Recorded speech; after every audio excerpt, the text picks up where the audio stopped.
சாதிவாரி கணக்கெடுப்பு கோரிக்கை சமூகத்தை பிளவுபடுத்துவதற்கானது என்று கூறி வந்த பிரதமர் மோடி தலைமையிலான அரசு திடீரென சாதிவாரி கணக்கெடுப்பை அறிவித்திருப்பது பல்வேறு கேள்விகளை எழுப்பியுள்ளது. விரைவில் நடைபெறவுள்ள பீகார் மாநில தேர்தலுக்கான அறிவிப்பாக இது இருக்கலாம் என்றும் விமர்சனம் எழுந்துள்ளது. 1931க்கு பிறகு நாட்டிலேயே முதல் மாநிலமாக பீகாரில் ஜாதிவாரி கணக்கெடுப்பு நடத்தப்பட்டு அதன் விவரங்கள் கடந்த 2023ஆம் ஆண்டு அக்டோபர் மாதம் வெளியிடப்பட்டன. கடந்த மக்களவைத் தேர்தலில் ஜாதிவாரி கணக்கெடுப்பை மையப்படுத்தி ராகுல் காந்தி தீவிர பிரச்சாரம் செய்தார். அனைத்து தரப்பு மக்களுக்கு உரிய இடஒதுக்கீடு கிடைக்க ஜாதிவாரி கணக்கெடுப்பு அவசியம் என்று ராகுல் காந்தி வலியுறுத்தினார்.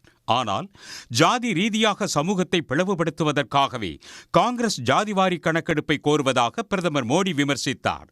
ஜாதிவாரி கணக்கெடுப்பு நடந்தால் உங்கள் வீடுகளில் உள்ள நகை உள்ளிட்ட சொத்துக்களை பறித்து பிறருக்கு காங்கிரஸ் கொடுத்துவிடும் என்றும் கடந்த தேர்தலின் போது மோடி பிரச்சாரம் செய்தார்.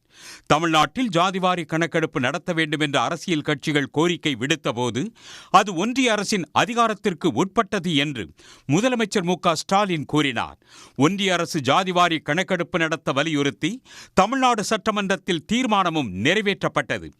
சாதிவாரி கணக்கெடுப்பு மேற்கொள்ளப்பட வேண்டும் என்பதுதான் திராவிட முன்னேற்ற கழகத்தினுடைய கருத்தும் என்பதை முதலில் இங்கு தெரிவித்துக் கொள்கிறேன். சட்டப்படியாக நிலைக்கக்கூடிய கணக்கெடுப்பு என்றால் அது ஒன்றிய சட்டமான மக்கள் தொகை கணக்கெடுப்பு சட்டத்தின் கீழ்தான் மேற்கொள்ள வேண்டும்.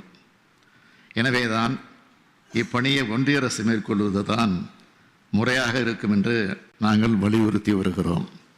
10 ஆண்டுகளுக்கு ஒரு முறை மேற்கொள்ள வேண்டிய அடிப்படையான பணியான மக்கள் தொகை கணக்கெடுப்பினை 2021ஆம் ஆண்டு மேற்கொள்ளாமல் ஒன்றிய அரசு இன்று வரை காலம் தாழ்த்தி வருவதென்றால், முதல் ஆண்டு கோவிட் பெருந்தொற்றை காரணமாக சொன்னார்கள்.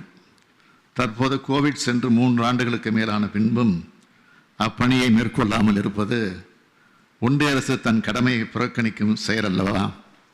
எனவே 2021ஆம் ஆண்டு மேற்கொண்டிருக்க வேண்டிய மக்கள் தொகை கணக்கெடுப்பை உடனே தொடங்க வேண்டும் என்றும், அத்துடன் இம்முறை சாதிவாரியான கணக்கெடுப்பையும் இணைத்தே நடத்த வேண்டும் என்றும் ஒன்றிய அரசை பேரவை ஒருமனதாக வலியுறுத்துகிறது. ஆனால் எந்த கோரிக்கைகளுக்கும் செவிசாய்க்காமல் இருந்த ஒன்றிய அரசு திடீரென அடுத்த மக்கள் தொகை கணக்கெடுப்பின் போது ஜாதிவாரி விவரங்களும் சேகரிக்கப்படும் என்று அறிவித்துள்ளது. 2021இல் நடக்க வேண்டிய மக்கள் தொகை கணக்கெடுப்புக்கு சுமார் 12,000 கோடி ரூபாய் செலவாகும் என மதிப்பிடப்பட்டது.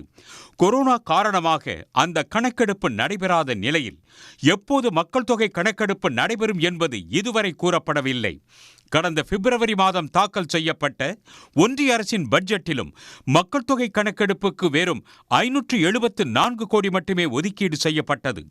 மக்கள் தொகை கணக்கெடுப்புக்கு தேவையானதில் 5% நிதி கூட ஒதுக்கப்படாத நிலையில் ஜாதிவாரி கணக்கெடுப்பு அறிவிப்பு வெளியிடப்பட்டுள்ளதால் அது எப்போது தொடங்கும் என்பது கேள்விக்குறியாக உள்ளது.